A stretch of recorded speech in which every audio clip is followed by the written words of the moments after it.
I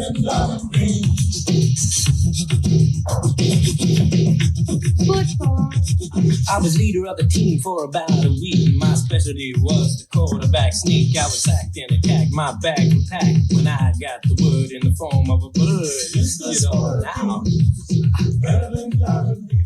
Welcome to the Married with Picks podcast, season 3, episode 11, week 11. Was that better inflection, dear? It's good. Thank you. All right. So if you're watching, remember, like us, subscribe on YouTube. All right. So week 11, we have 4 teams on bye this week. Were you going to say something there? No. Okay. The Jags, the Dolphins, the Seahawks, and the Bucks. So first game up is the Carolina Panthers at the Baltimore Ravens. It's opened and is at -13 in favor of the Ravens. So we'll have Baker Mayfield back at quarterback for the Panthers. So obviously when he played for Cleveland, he was in the same division as the Ravens. So I went back and looked at what happens in those games. Last year they split with each team winning one. In 2020, the Ravens won both games. One was a shootout, 47-42, and the other was a blowout, 38-6. So I think it's a lot of points. We have the Ravens coming off the bye, but I mean, that's just a lot of points. So we've seen Baker Mayfield come in a couple of these Panthers games when it got out of hand and throw some touchdowns, bring them back into it. So I'm not saying the Ravens don't win. I'm not saying maybe they don't get out to a lead, but I could see a garbage time cover on this.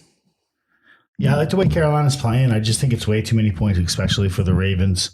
The Ravens probably shouldn't be favored by 13 on anyone. It's not saying that they can't cover there, but I could easily see like a game that's handled by the Ravens, but Baker Mayfield keeps it within 13, maybe a late backdoor touchdown to cover. But I think this is a 10-point game, 7-point game. I do expect Baltimore to win, but I would take the points in Carolina.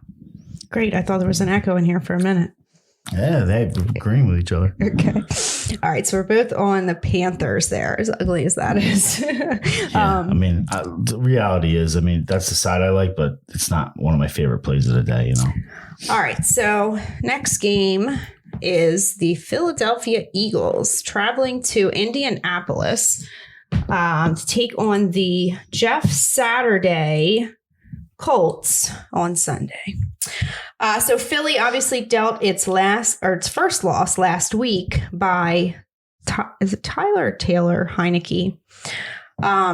So obviously the Eagles haven't looked great the last couple weeks.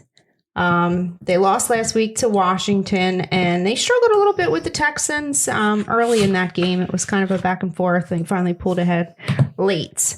And I asked you the other day, like, what's the difference? And you mentioned Jordan Davis. And I guess he's out. He's on IR, right? So he's not coming back. They signed. He's coming back, but you got to sit out 4 months or 4 games if you go on the IR. So he'll definitely be back before the season ends. Okay. So they signed, and I don't know how you say his first name, Sue. We'll just call him Sue. Dominica. Yeah. So, but will he even play in this game? I doubt it. He's coming off the couch, so I'm not really sure, but I'm fairly certain he's not playing. But I haven't heard definitive whether he was playing or not. But the Eagles signed 2 tackles to help them against the run that won't be there, this week, most likely. And even if they are, they're not going to play that much. So I guess I worry that the script this week could follow the script of last week that Washington took, which is kind of run the ball, keep the Eagles off the field. And obviously they have Jonathan Taylor, who came back to life a little bit last week. In that game, Saturday got his first win. So I certainly hope that the Eagles win this game. The line opened at -10 in favor of the Eagles. It's down to -7. So is there a lot of hype behind Jeff Saturday here? I don't know. But the Colts have not had a good offensive line. The Eagles do have a good defensive line. So I certainly think that the Eagles can win this game. And I hope to God that they do, because I don't feel like listening to the Jeff Saturday hype anymore. I don't think it's that much hype. I think the line's going down because it's a week-to-week league.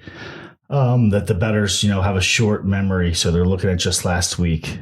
Eagles' performance against Washington, and then Indianapolis, beat the Colts or beat the the Raiders. So I think it's coming down to 7. You're looking at an injury to Goddard on the Eagles side, so who knows how much that's going to impact them. Goddard was one of the rare tight ends in the league that doesn't just have a specialty of pass catching or blocking. He's pretty good at both. So that's going to hurt the Eagles a little bit, but they have plenty of weapons. And the bottom line is, against Washington, they got a lot of breaks the Commanders did to win that game. Some bad calls or non-calls for the refs that had impact on the score to the game. The Eagles, I believe, probably had the worst coached game of the year for them, both on offense and on defense. On offense, they didn't run the ball at all. I think they ran the ball like 6 times in the first half. And on defense, they were playing zone and about 10, 15 yards off these receivers. So guys like McLaren were just running wide open. They're not going to play that way on defense this week against the Colts. I don't know. Do you worry about the cornerbacks in this matchup? Because, if you're playing 10 feet off of Terry McLaurin, are you worried about freaking Paris Campbell or whoever else they got there? I don't think they're going to play that far off against the Colts. I think they'll play a little tighter. Oh, if I'm worried about anything, I'm worried about the run up the middle because of Jonathan Taylor. But at the end of the day, is there reasons for concern? Yes, but I think this is going to be a game where you have to remember Nick Sirianni is coming back to Indy, where he was the coach. Okay. They just fired Frank Reich, who was his mentor, and pretty much catapulted him into a position to get the head coaching job with the Eagles based on his familiarity with Howie and Jeff Lurie and the word that Frank Reich gave to them. To vouch for Nick Sirianni when he came over and got his first head coaching opportunity at the beginning of last year. So anyway, point is, Nick Sirianni is going to want to come in here and stick it to Irsay. So with that, I think it's the main motivation. I think they're going to go smash the Colts on Sunday. I feel like Frank Reich is really getting a raw deal out of this. Oh, for sure. Because he gets fired, he's forced to start Ellinger, and then Saturday comes in, puts Ryan back in, and they look a lot better. Well, no shit. Let me ask you this, okay? The way my mind works is, okay, things aren't working with Matt Ryan and you're forced to go to Ellinger when you have Nick Foles on your bench, who a couple of years ago teamed up with Frank Reich to win the Super Bowl. Oh, my God. I'm so tired. So I'm not saying that, I'm not saying that they would have won the Super Bowl. They would have even made the playoffs. But how can you not try that combo and the run-pass option? The run-pass option, if they were to run that same offense that they implemented when Frank Reich was the offensive coordinator with the Eagles and Foles was the quarterback, think about Nick Foles with the running back and the receiver that they have in Indy. I feel like everything is very confused in Indy. Like, what's their goal? Like, is it this season? Is it the future? Because I can certainly say that Nick Foles is not the future. If you want to explore what the future is, that's fine. But you can't have it. He's not the future, but Ellinger's not the future. I can tell you that for damn sure. He's a 6th round pick out of Texas. And that's fine if they gave him a shot, but the whole way it went down, like he's our starter for the rest of the season, but he's not. Yeah, I agree. I mean, it's just bizarre. I'm agreeing with you. But and I'm going a step further to say, before you even would have fired Frank, you should have gave this opportunity with him and Nick. You know what I'm saying? So it doesn't make any sense why he would pull the trigger on the gun and fire Reich this soon in the season. So, I think Irsay might have, I think he might be drinking too much. I don't know what's going on with him. He just seems like he hates the world. Well, he's drinking with his buddy Jeff Saturday, so I guess it's all working out for them. I don't know. Yeah, I really hope the Eagles go and smash them. Let's move on. All right, so we're both on the Eagles there. All right, so next game up is the Washington Commanders at the Houston Texans, open at -2.5 in favor of Washington. It's up to -3. Texans are 1-7 on the season. I guess I worry a little bit about Washington coming into this game after having won their Super Bowl last week, taking down the Eagles in a division game on Monday night. But I don't have a whole lot to say about this game. I like Taylor Heineke or Taylor Heineke. It's Taylor. No, I think it's Taylor Heineke. Yeah, okay. Yeah. Taylor. I like him. And I mean, given the fact that the Texans are 1-7, It's like Taylor Hawkins, the drummer from the Foo Fighters. rest in peace. Is he the one that died? He is. Okay, He's the good. one. I'm going with Washington. I'm going the other way. I like Houston. I think you started to go down a path where I was surprised and thought you were going to take Houston based off the fact that Washington is coming off that big Monday night win. This to me looks like the Monday night letdown, the hangover. They go on the road again, like last week. Houston has been close in a couple of these games. They're the road or the home dog. I like the home dog here. 80% of the action is on Washington. So with all those things being said, I look for a Monday night letdown. Coming off that Eagles win, I'll take Houston plus 3 points. Dude, they actually flew from Washington to Philadelphia? Did they? Well, there was footage of Taylor Heineke on the plane on the way back after the game. Yeah, I mean, Like, wouldn't you just take a bus? depends on how much money you have. Well, it's a team. It was like the team Well, plane. this shows you typically they would take the bus, but I interesting. think that now with the money that they're generating, you could. I don't know how long the flight to DC is. I think it's about 30 minutes I don't know. compared to a 2.5 hour drive. All right, that was just an aside. I just thought that was interesting. Anyway, all right, so we're on opposite sides of this one. Next game is the New York Jets at the New England Patriots, opened at -5.5 in favor of the Patriots, down to -3.5 in favor of the Patriots. So we have a lot of division rematches this week, and this is one of them. These teams played back in week 8. Patriots won that game 22-17. Zach Wilson had 3 interceptions. And I guess a lot of what I have to say is the same as what I said before. Jets have not beat the Patriots since 2015. It feels like the public is on the Jets, given their record, and the fact that that was not necessarily expected. But bottom line is it's going to come down to Zach Wilson. Zach Wilson versus Bill Belichick after a bye week. I got to take the Patriots. I would prefer it down to 3, which it might get there. So, Well, Patriots are sitting here at the bottom of the AFC East at 5-4, which is unfamiliar territory for Belichick. The Bills, the Jets, 6-3, a game in front of them. 2 games ahead are the Miami Dolphins. So they win this game. I think this is, again, an ebb and flow schedule part of the season where, they'll get to 5-5, beat New York down to 6-4. I'm a little surprised at this line. I mean, I know the Jets have been hot and they're playing well, but New England went to New York just 2 weeks ago, right? And beat them. week 8. Was it week 8? Yeah. 3 weeks ago. 3 weeks ago. So Well, the line was 3 then. yeah, but it was in New York. Right. So, the line's 3.5? I think it will probably get down to 3. Damian Harris comes back this week, so He's not going to start, but Stevenson will start, but he is going to get some carries, and it just shows me that they have a healthy, strong running game, which is what they need to beat the Jets. I'm going to take the Patriots here, definitely. Okay. This is a no-brainer for me. I know this could be for some people struggling. To me, I really like the Patriots. I like the Patriots. All right. I feel a little less confident in this than I did in week 8, but I felt really strong about that game too. Yeah. And that game wasn't as close as a score. I think it was about a 14-point game with about 2 minutes left, and they got a backdoor touchdown. I guess it depends who you ask, because apparently there was a call in that game that kind of towards the end, I forget what the specifics of it were, but it took a Mac Jones interception off the board. So, but that's football. Yes, it happens in all these games. Spread. All right. Next game is the Detroit Lions at the New York Jets, opened at -4.5 in favor of the Giants. It's at -3. So Giants are 7-2 on the season, overachieving, obviously. Lions have actually won 2 games in a row, putting them at 3-7.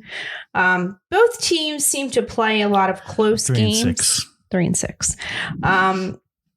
So my initial thoughts, I think the Giants win this game. I think they're the better team, but they don't blow teams out. The Lions seem to always be in these 1-score games where they could win and they don't win. So I thought you should probably take the points. And I feel like I was a big fan of the Lions early on. I was always taking the Lions. And anytime I don't take the Lions cover or they actually win like they did last week. So I think the Giants win, but I feel like you got to take the points. But I feel like a lot of the games the Lions have played against bad defenses where you get that back and forth, like 30-30 type score like last week. I don't think this is going to be that type of game. I think the Giants have a better defense. But, I mean, the Giants kind of struggled with the Texans last week. I mean, there were a lot of chances for the Texans in that game that they just didn't come through on. So I'm kind of back and forth. I definitely think the Giants win, but I think you got to take the points. What do you think? It's a tough situation because then you're backing yourself into a 1 or a 2 point loss by the Lions. So I like the Giants. I think there's a look ahead game for Detroit to Thanksgiving. Every year they play in Thanksgiving, and I think they're going to struggle. They play the Bills on Thanksgiving. Yeah, so they're going to be pumped up to play the Bills, give them their best shot. I think this is a tough game for them. G-Men are 5-1 in their last 6 against the spread. They're 8-2 in their last 10 games played in November. I just like the Giants. I feel like it's similar to last week. I guess I like the Giants too, but do you like them as a favorite? Like a 3-point favorite? Yeah, I liked them last week. I think this feels similar where you have a tough, a not so good team coming in, playing in the Meadowlands. And I think that at minimal, I think it's played exactly like last week's game. I mean, I think the Giants are probably going to win by 3. So this could be a push. The line's sitting at 3 right now. But I think that's like the worst case scenario. They might struggle with Detroit a little bit. Detroit's been playing pretty much everybody tough. But I think they probably get a late field goal or, touchdown to cover. Well, what's the weather going to be there? I don't have the weather report in front of me, dear. Okay. Sorry. Well, I mean, we haven't gotten to the Buffalo game yet, and I guess that's not necessarily comparable, but it's the same state. Just throw out a weather question. That's something you should be prepared for. You don't just kind of on a hope and a whim hope I have a weather report for New York. Well, I imagine it's going to be cold if nothing else. Yeah, I believe it's going to be cold here. It's cold in Buffalo. It's cold in the whole Northeast corridor at this point. There's 6 foot of snow in Buffalo they're not going to have 6 feet of snow in here. Well, they're moving that game, but we'll get to that soon. Yes, we'll get there. We're not there yet. I don't want to steal your thunder, dear. I'm sure you have copious notes on that one. All right, so I'm torn on that game. I don't even have a pick, I guess. Giants. Take the Giants. I'm going to throw it in a teaser.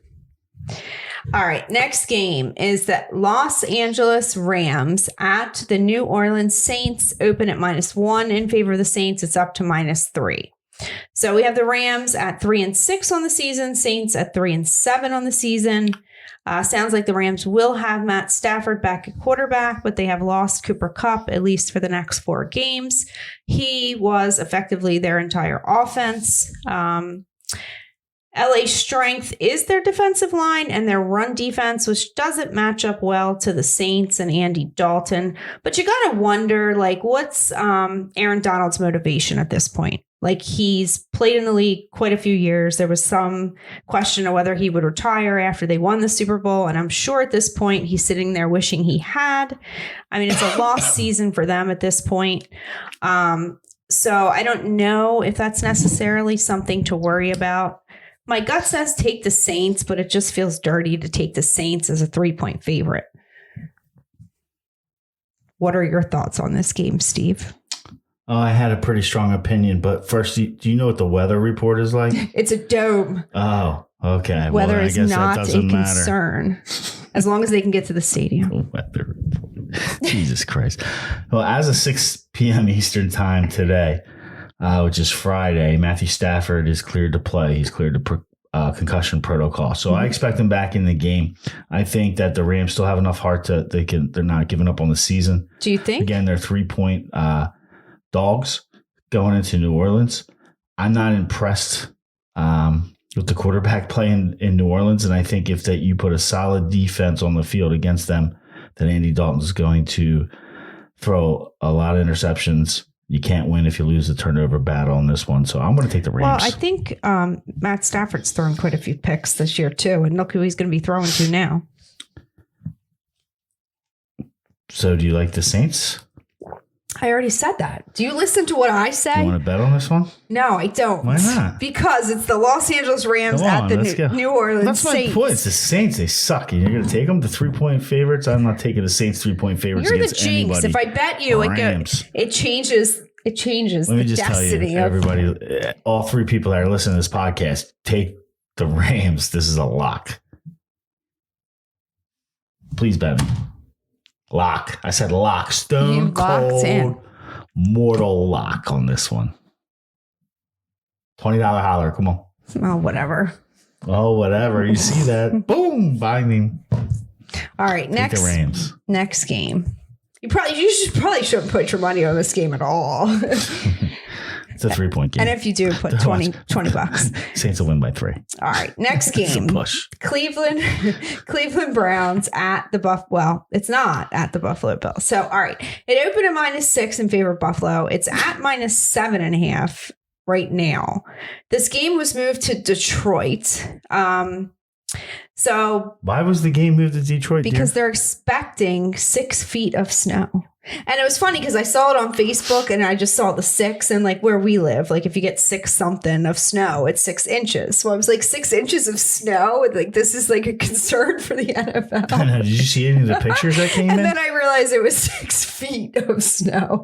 Did you see pictures of the Buffalo Stadium? It made much more sense at that point. No, I didn't. It's already snowing there. There's pictures that were circulating today that look like at least 4 feet had already landed. I heard that they might not even actually make it out. Yeah, they had of Buffalo. They had forgotten to get on the planes to get out of town, so it had already started snowing by the time that they were trying to leave. But I think reports are they got out of town. Did they? Yeah, but it was a tough one. Okay, all right. It was a tough and wild takeoff. Well, because some players were trying to get to the airport and like couldn't get there. Oh my god! And then the plane can't take off in certain snow. I guess. I don't know. I would love to have 6 feet of snow. That's all I know. Certain snow they can't take off on. Like, what's the differences in snow? That like 4 feet of snow. Like, what's take-offable snow versus non-take-offable snow? Well, I guess it all depends on how quick they're clearing that runway. But it's not like the snow, different kind of snow. It's the amount of snow that lands. You're saying? I have no idea. Versus like wet. There's different kinds of snow. Like there's snow that you can like pack the snow and in Buffalo, make good snowmen or snowballs to have snowball fights. I imagine and then there's like the flaky stuff that you put as long as you can squeeze it as much as you want and it just won't pack. It's just powder. But I imagine powder's the correct term. I imagine in Buffalo they get like snow, like wet. Powder's only good for skiing. Heavy snow. But I don't know. I'm not a meteorologist. Lake effect snow. That's actually called lake effect snow. So it's wet, right? I'm sure it is wet. The crazy thing about Buffalo is, I've been up there a bunch of times, that the city of Buffalo, because of this lake effect snow, the city of Buffalo could be split in half, where half the city doesn't get any snow whatsoever. They could get like an inch or 2. Mm-hmm. And then the other half of Buffalo gets 3 or 4 feet. It's the craziest thing. Well, I heard them talking about that on the radio about like some other game that's taking place, and because it's at a different stadium, which is in a different location. Oh, it's like a totally different story. Oh, that was probably, I didn't hear that, but that's probably the University of Buffalo is playing on Saturday. Yeah, it was a Saturday thing. All right. Anyway, I've been up past there too. All right. So as long as they got on the plane. As long as Josh Allen's on the plane. Yeah, back to this game. You got to pick? What's going on? And he's going to Detroit. I feel like this game is going to take a very similar script to last week, right? Okay, so Buffalo, 6-3 at this point in the season. I mean, who would have thought Buffalo would have been 6-3? Where are they at in the standings? They're not in first place. No, they're actually tied for second. Okay. So with the New York Jets. I mean, that game last week was a debacle, an absolute debacle. So it's very similar to the Eagles game where it just didn't make any sense. There was just stupid stuff that happened. I wouldn't say it was similar to the Eagles game. Yeah, there was a lot of dumb shit that happened in that game. No. You had two questionable calls, which I'm sorry, but I don't think the roughing the passer call on the end of the game was a bad call. It was the right fucking call. And I don't care. They missed a face mask penalty. That's it. Like Josh Allen, they missed a 2-handed, grabbed the face mask, ripped down the guy's face and break his shoulder and put him on the IR. If you have to argue that the refs missed a call in a game, you're just a sore loser. You lost the fucking game. Take it. Refs miss calls all the time. I mean, nobody's perfect. It shouldn't come down to that. All right. You were an 11-point You want to stick with the favorite. Buffalo game here, dear? So, I mean, Off on a little tangent there? game was crazy. Buffalo? Yeah, with him fumbling the ball coming out of the end zone and it's a touchdown. I mean, that was It was just crazier, but there was crazy shit that happened in both teams. My point is that that good teams lose in football. And if you're going to sit here and look and say, okay, because they lost last week a crazy game, it's going to play out similar to the fucking Cleveland Browns. You're out of your fucking mind. No, that's not. The Bills have beat all three teams in the AFC. No. The Cleveland Browns have lost all three games they played against the AFC East. To the Pats by 23 points, to the Dolphins by 22 points. Okay? When They're going I to get their ass kicked again by the Buffalo Bills. I said last Take the week. Bills and the points, even if it goes up to 11. Me. When I said last week, I was talking about the Cleveland Browns last week playing the Miami Dolphins. I was not referring to the Bills game. So what I meant... you're saying that Buffalo's going to roll. What I meant was that it could be a close game early. Cleveland could keep it close like they did, but the Bills are going to pull away just like the Dolphins did. The Bills have I had you the other way. I thought you were saying this was going to be similar to the Minnesota Buffalo game. Well, see? You assumed and you took that ball and you couple fucking of thumbs ran out with got me all riled up, girl. So I'm going to take the Bills. Can I have a sip? No. You spilled half of it on your sheet. Jesus Christ. Now I got to be careful because I'm going to be able to read my rating. So I'm going to take the Bills. I would prefer to get it at like 7. I hate the hook, and I'm going to tease them with somebody we're going to get to later. And I feel like that's like the safest bet. Let's take it straight up. I mean, well, the hook scares me. The hook always scares me. No, I mean, I think that they are embarrassed. They think they're a Super Bowl team. They get embarrassed the way they lost last week. And, they're probably pissed off that they got to get on a plane and fly off to Detroit to play Cleveland. I don't know. If I was them, I'd be glad to play in a dome instead of playing in fucking miserable ass weather. Yeah, but you got to go on the road. So, well, now they might have to stay there for a week because they play there on Thursday. You might as well stay there. What's the rush to get back to Buffalo, to your point? Well, you might not even be able to. I don't know. Go Bills. All right. So we're on the same side there. All right. Next game, Chicago Bears at the Atlanta Falcons, open at -4.5 in favor of the Falcons. It's down to -3. So obviously the Bears have been playing pretty well the last few weeks. They've been putting up a lot of points. They are also allowing a lot of points, specifically on the ground, which is what Atlanta wants to do. I could see it being a high scoring kind of back and forth like the last couple games that the Bears have played, although I don't necessarily think of the Falcons as that team. I would not want to take Atlanta as a favorite. The only thing that has me worried is this is where the money is like significantly split. Like 90% of the money is on the Bears at this point. That's like totally premature. We're only halfway through. So that has me worried. But otherwise, I'm taking the Bears here. And just one other note on this one. This is apparently like where Justin Fields grew up and went to school. So it's kind of like a homecoming, like all his family friends in the stands type thing. What you got? This is my buck the trend game. What's the trend? What are you bucking? The Bears are 10-2 in the last 12 against the spread versus Atlanta. I like Atlanta. You like Atlanta? I like Atlanta. I think you take Atlanta. As a 3-point favorite. Yeah, Atlanta's lost 2 games in a row. Chicago, everybody's in a love affair with Justin Fields just because he's running the ball. I mean, you can defend this. I think Atlanta will. They've lost 2 in a row. They just got Cordell Patterson back 2 games ago and they haven't won with them. So I think this is definitely a win because of the ebbs and flows of the season. I think people are going to falsely think the Bears are going to win this game. There's a lot of action on the Bears 90%. This week. Yeah. You gotta be concerned whenever you see everybody laying up on one side of any NFL game. Your alarm bells have to go off. You should at least prevent yourself from getting crazy if you're going to go Bears. But I'm going to go Atlanta. I trust Atlanta. You trust Atlanta? I think that when they play at home, that they are going to handle the Bears. I don't think the Bears are that good. And I don't expect them to play well on the road. And I think it's going to be a little bit of a distraction for Justin Fields coming home to play.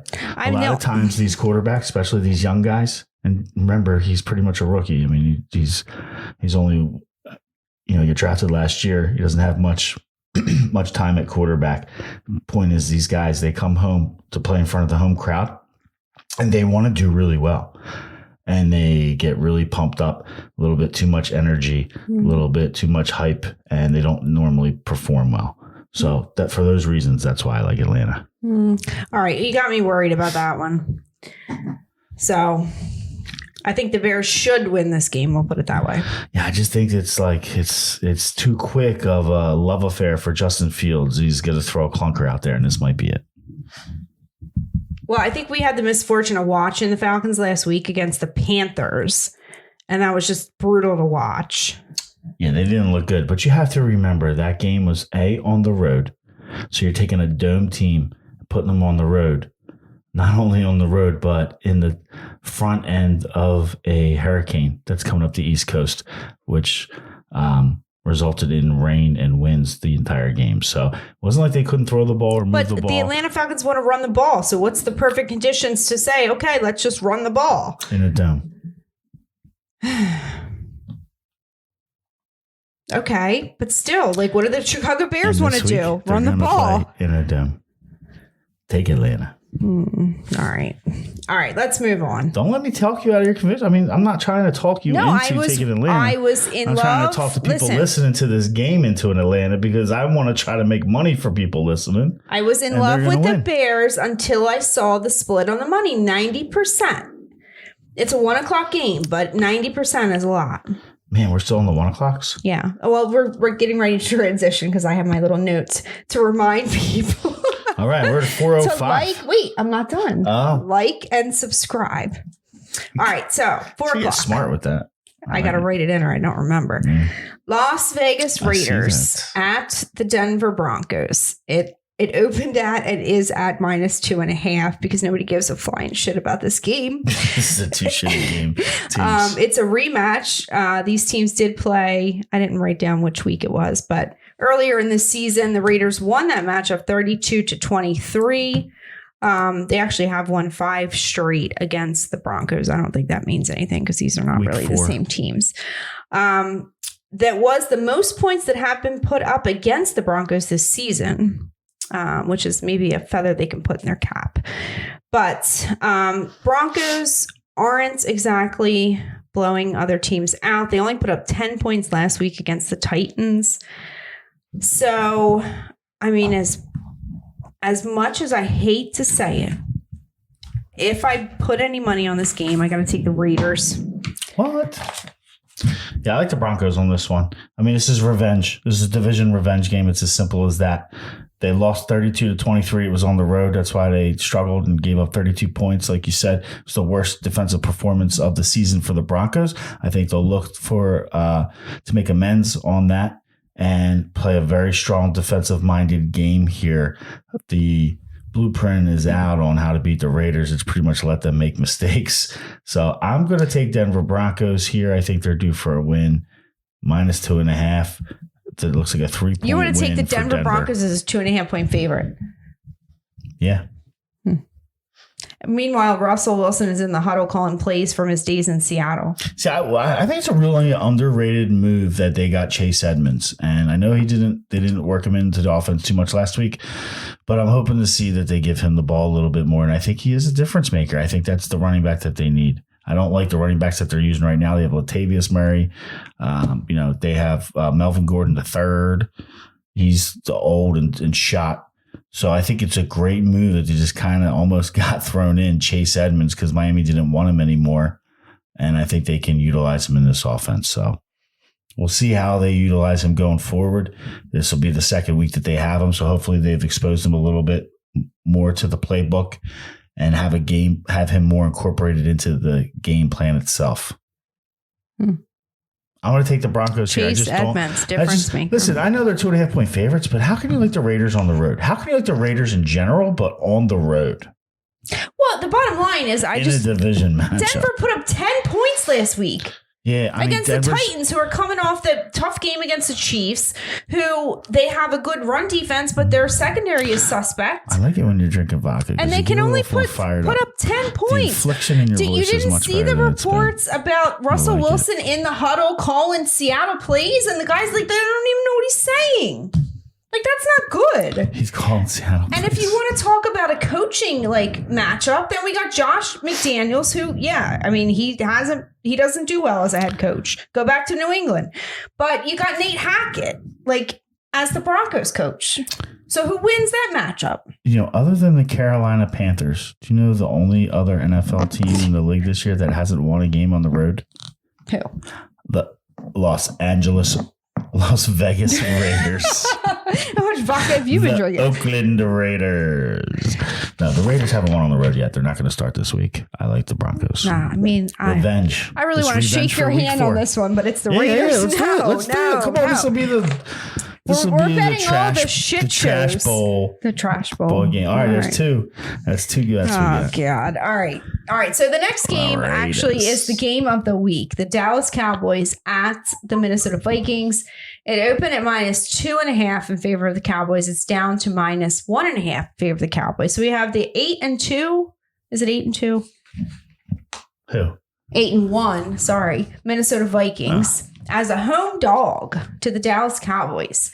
So last week, the Vikings came from behind to take down the Bills. Meanwhile, the Cowboys blew their lead and lost to the Packers. I do have to mention that I thought all the Packers hype this week was funny going into the Titans game. Everybody thought that Aaron Rodgers was back, and the Titans proved otherwise.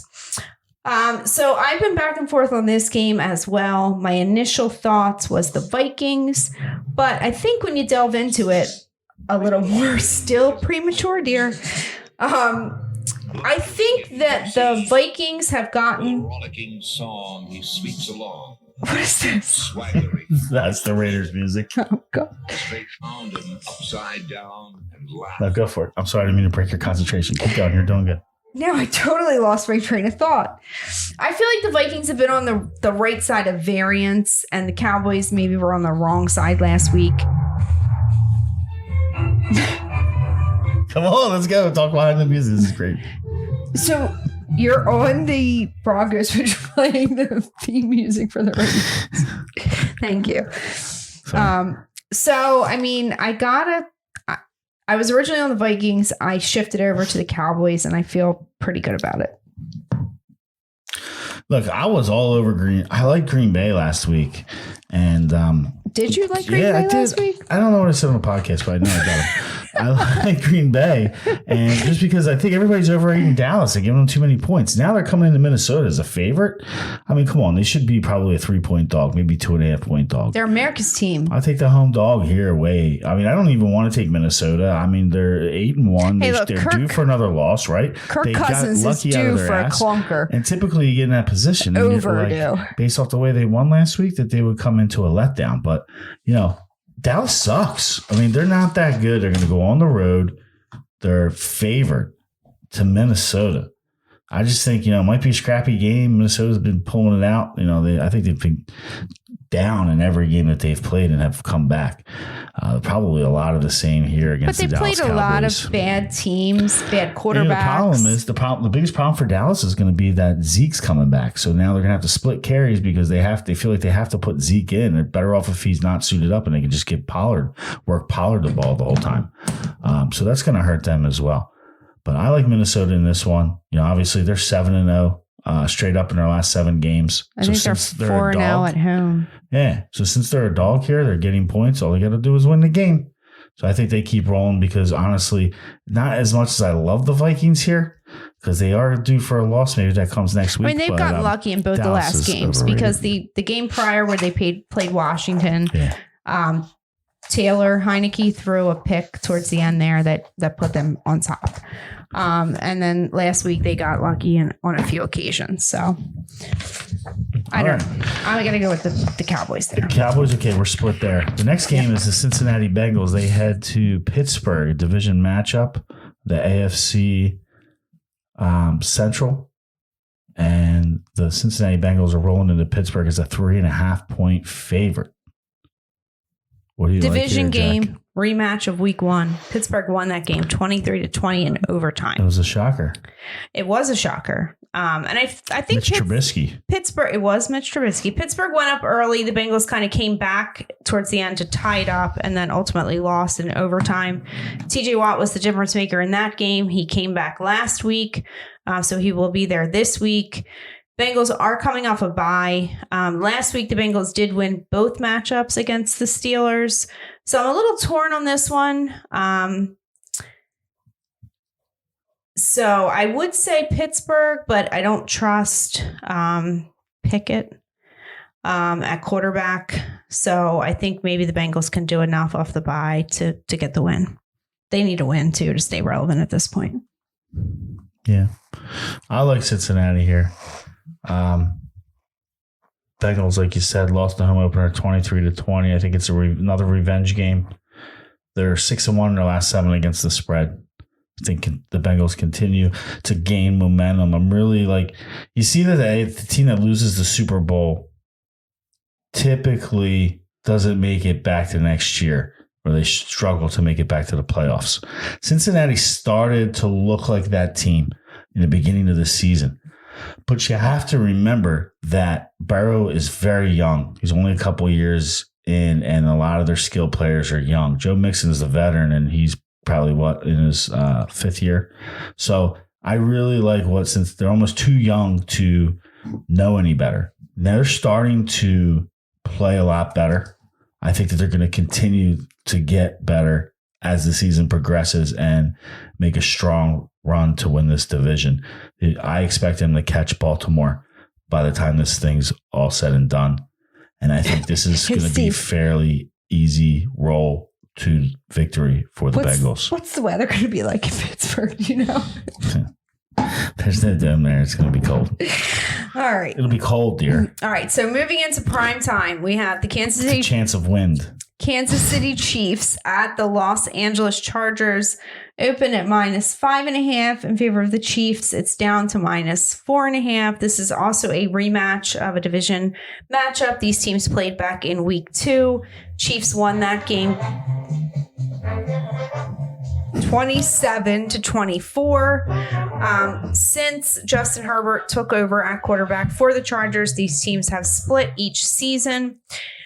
Justin Herbert should have Mike Williams, and so they say today. Keenan Allen's hamstring is feeling better. So what? No way. There's no way in hell that guy plays.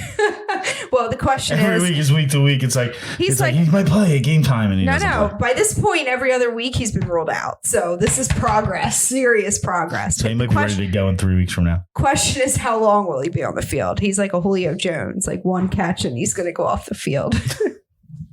Julio was looking strong the last game or two. Well, I think he's due for an injury. I don't think he's questionable yet, so that's good. He made it through a whole NFL game. It's outstanding. All right, so I'm going to take the points. Take the Chargers. I like the Chargers here too. They're the home dog again. I'm going to play all the home dogs this week. The Chiefs are 1-4 in the last 5 versus the Chargers, so I'll stick with the Chiefs. I don't have a lot more else to say. I know that. There's the third, Josh Palmer, the third receiver is healthy. He's going to play. If you get Josh Allen back in there, that's all the better. The more that these guys, Keenan Allen, the more that these guys get healthy. We'll just call him Hammy from now. We get Mike Williams back in there. I look for the Chargers to make a strong run to the playoffs as well. They started this week against the Chiefs. All right. So final game is the Monday night game. The San Francisco 49ers are taking on the Arizona Cardinals in Mexico City. So this is a division game as well. This is the first meeting of these teams this year. So I heard this evening that San Francisco has been practicing in somewhere in Colorado to prepare because I think the elevation in Mexico City is worse than the elevation in Denver. So it's pretty high up there. I think the Kyler Murray status is still unclear. It's too early to get much from the injury reports, but the Cardinals do have a lot of players on the injury report. Their safety, Budda Baker, Zach Ertz's out. I don't know specifics, but I think he was carted off. He's done for the season. He's on the IR. Okay. Cornerback Byron Murphy, offensive lineman Max Garcia, and DJ Humphreys. So have to watch out for that because Kyler Murray has been playing without a lot of the offensive line. If they have to face San Francisco in that condition, it could be not good. I like the 49ers a lot here, although I was surprised because Kyle Shanahan has owned Sean McVay. Sean McVay has owned Cliff Kingsbury, but yet Sean McVay versus Cliff Kingsbury are 3-3 since Kyler Murray came into the league. That kind of surprised me. I don't, and especially after last week, you can't trust Kyle Shanahan with these big spreads because he gets scared in the end of games. They had the chance to cover last week and he was too scared to score a touchdown. Too scared. Yeah, I mean, they could have scored a touchdown. They're winning by 3 points. They have a chance. They're first and goal. They have a chance to score a touchdown and go up by 10. And instead, they run 4 plays, kick a field goal to go up by 6 and give the ball back. It made no sense. He's scared. He plays scared. So I don't trust him with an 8.5 point spread, but I would definitely put this in a teaser and feel pretty comfortable.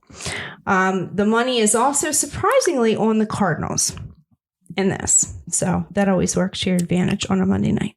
Well, it's not that surprising because San Fran is 1-7-1 in their last 9 against the spread versus Arizona. Gosh, Shanahan's scared. So Arizona has, had their number recently.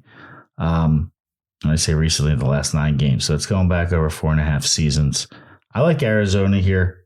I like Arizona a lot. I think to all the things that you said, I agree with. I think it's way too many points. Of just kind of busting your stones a little bit. He definitely does not play well to a big cover, a big line. So I'm going to take Arizona here for sure. I think Monday night, those fans in Arizona will be ripping and ready to go. They're not going to be in Arizona. They're in Mexico City. In Mexico City. Playing at elevation. And do you know where the Cardinals are practicing this week? I can't remember what you said. No, I said where San Francisco is practicing this week, but the Cardinals are practicing in Arizona. Oh, okay. Well, it's pretty hot and humid there. So but they're not prepped for elevation. Heat. But it's a dry heat, so it's probably not the same. I like Arizona, though. I like Arizona. I would bet you if it wasn't 8.5. Awesome. So I just want to throw out real quick, that's the last game that we have, but the 4, I'm telling you right now, I really love, I'm not saying I like every home dog this week. There's a couple, I think 2 or 3. The Colts I'm going to stay away from, and there's one other one, Pittsburgh. But the 4 teams that are home dogs that I love are Arizona, like we just mentioned. But they're not really home dogs. Los Angeles Chargers, the Houston Texans, it counts as a home game, and the Minnesota Vikings. Okay. All right. Remember, if you're still watching, like us on Facebook, subscribe on YouTube. You're still there. That'll do it Don't for us. forget the buck the trend is the Falcons. That's a good one too. But the biggest one, buck the trend every go week. Arizona. Choose a different team. Mexico City. All right. So wait, before we go, they're not my buck the trend every week. Yeah, they were a lot. Before we go, so I'm gonna buck your trend. So next week is Thanksgiving. So I guess gobble gobble. You see my shirt? Jive turkey. Jive turkey. We normally just skip the Thanksgiving games and do the normal podcast on Friday. So we'll see you next Friday. We may post on the Facebook page the winners for Thursday. All right. Peace out.